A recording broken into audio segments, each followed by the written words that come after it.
నమస్తే ఫ్రెండ్స్, జై హో తెలుగోడ జై హో. టాలెంట్ ఎవరి బసొత్తు కాదు. ఎవరు కష్టపడితే, ఎవరి దగ్గర టాలెంట్ ఉంటే అలాగే ప్రపంచంలో ఎక్కడైనా గుర్తింపు రావాలి. నేను ఎన్ని ఎందుకు చెబుతున్నానంటే, మన త్రిపుల్ సినిమా జపాన్లో సంవత్సరానికి పైగా ఇంకా ఆడుతూనే ఉంది. అందుకనమాట నేను ఇదంతా చెబుతున్నాను మీకు. ఇక పాయింట్కి వచ్చేద్దామండి. ఇవన్నీ చెప్పే ముందు నాది ఒక చిన్న రిక్వెస్ట్, కొంచెం ఛానల్ని సబ్స్క్రైబ్ చేసుకొని ఎంకరేజ్ చేయమని కోరుకుంటున్నాను. ఇక మ్యాటర్లోకి వద్దాం. మనకి త్రిపుల్ ముందు, ఆ మాటకు వస్తే బాహుబలికి ముందు మన తెలుగు సినిమాలు 100 కోట్లు కలెక్ట్ చేయడమే గొప్ప. అసలు 100 కోట్లు అంటే మనకి చాలా గగనం, చాలా కష్టం.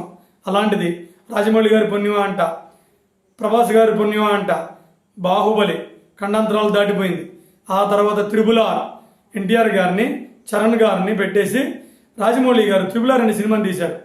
అది బాహుబలిని కలెక్షన్లు దాటలేకపోయింది, కానీ అది ఆస్కార్ అవార్డు తీసుకొచ్చింది, గోల్డెన్ గ్లోబల్ అవార్డు తీసుకొచ్చింది.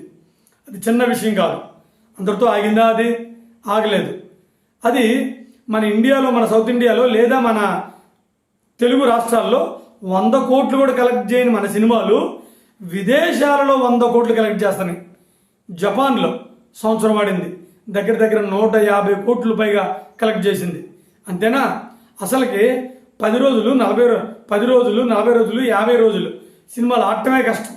అట్లాంటిది 100 రోజులు దాటిపోయి, 200 రోజులు దాటిపోయి, 300 రోజులు దాటిపోయి 365 రోజులు జపాన్ థియేటర్లో ఆడింది. ఇంకా ఆడుతూనే ఉంది. అది మన తెలుగు వాళ్ళ యొక్క గొప్పతనం. ఏ మాటగా మాట చెప్పుకోవాలి. మన తెలుగు హీరోలు ఈ మధ్య బాగా కష్టపడుతున్నారు. అదంతా రాజమౌళి గారి దయ వలన.